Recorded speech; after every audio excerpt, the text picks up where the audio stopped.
we have a story entitled Cornelia's Wish. The door opened and closed with a terrific slam, and Mrs. Clifford's two daughters rushed in and crossed the room to the front window. "Is she coming? Do you see her?" eagerly inquired Mary, the younger of the sisters. "No, not yet," answered Cornelia, and the eyes of both were again in anxious expectation turned down the street. "How long she is in getting along. I do wish that she'd hurry. Is not she in sight now?" It was Mary's next question, some 5 minutes after. "No, yes, she is too," exclaimed Cornelia suddenly. "That's her. Oh, it's real fun. We will see her eyes snap when she comes up. Will not she be provoked, though, when she finds we have to run off and left her? Will not she be provoked, though, when she finds we have run off and left her?" "Left who?" asked Mrs. Clifford, laying aside her book. "Who are you talking about?" "Ellen Pratt, Mother.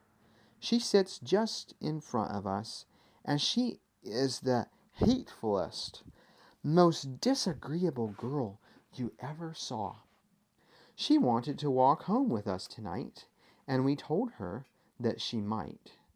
But we hid her things away, and while she was hunting for them, we ran off and left her." "And is this right?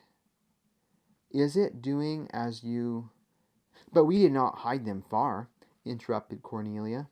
"We only put her dinner basket just behind the stove and threw her bonnet and shawl into the wood box." "You promised her she might walk home with you?" asked Mrs. Clifford. "We promised her in this way. We told her that if we walked, she might walk with us.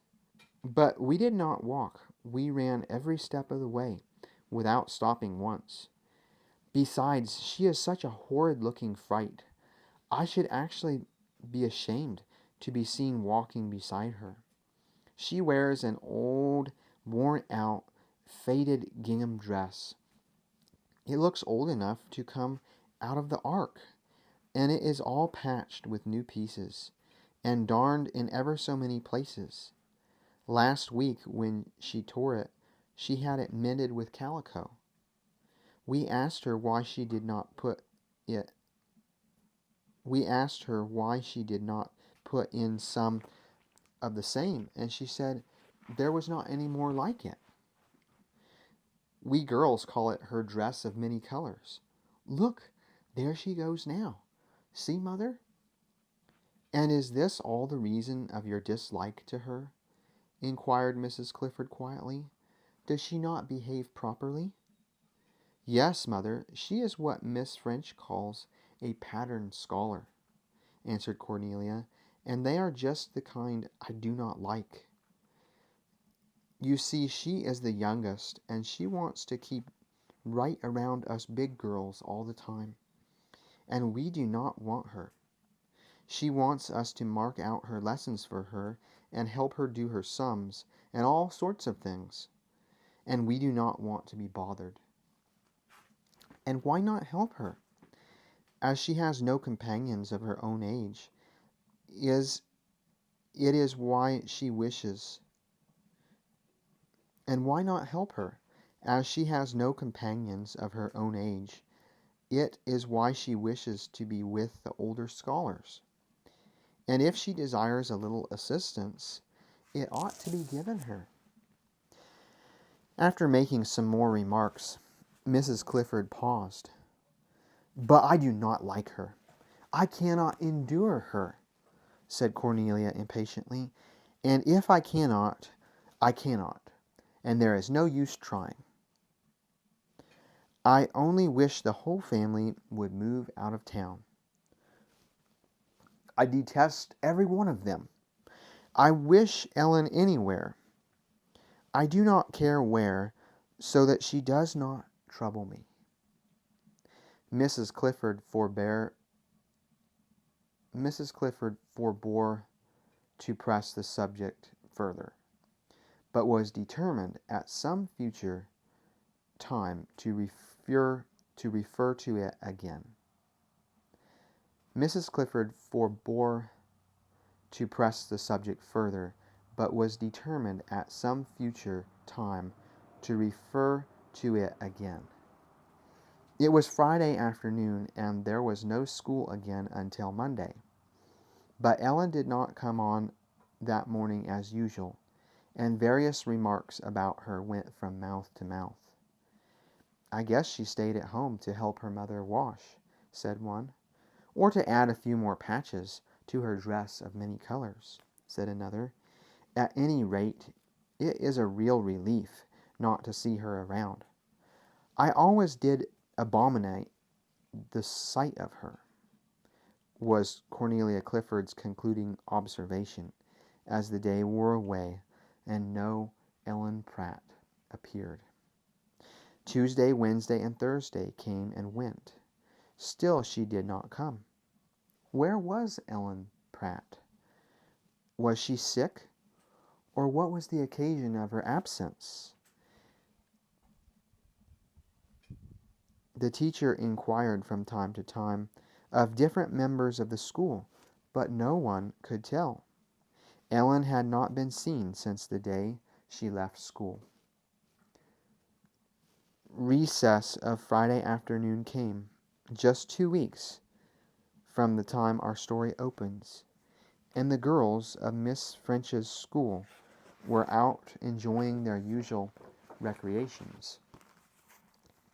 But their amusements were soon clouded and brought to an abrupt termination. A hearse, coming slowly up the street, followed by only a few mourners, caused every countenance to be lengthened and saddened, and every voice to be hushed. "Who is dead?" inquired one and another of the assembled group, but no one could answer. "Who is dead?" asked Cornelia Clifford of a lady who was passing. Mrs. Denny told her. What was it that made her start, as if a lightning flash had struck her?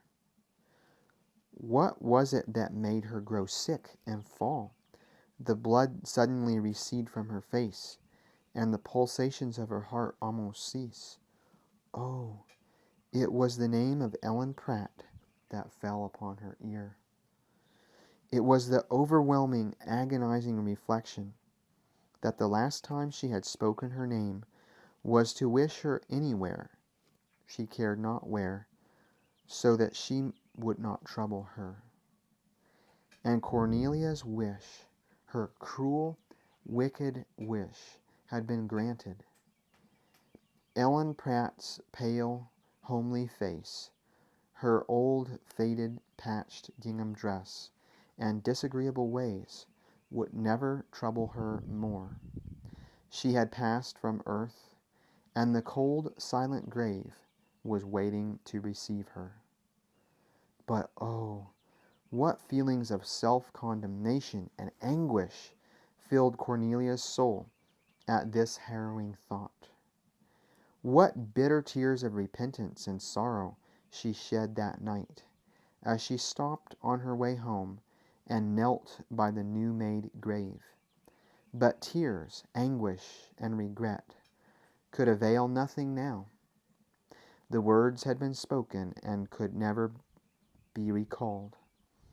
They were registered against her, they were written on memory's tablet, and had left a rankling wound in her chest, which all the joys of life could never heal. That is a sad story. Yeah. That's why we need to treat others right. That's right. Yes. Yes. Be kind and speak kind words while you have the opportunity, because we do not know how long our life will last or the life of someone else.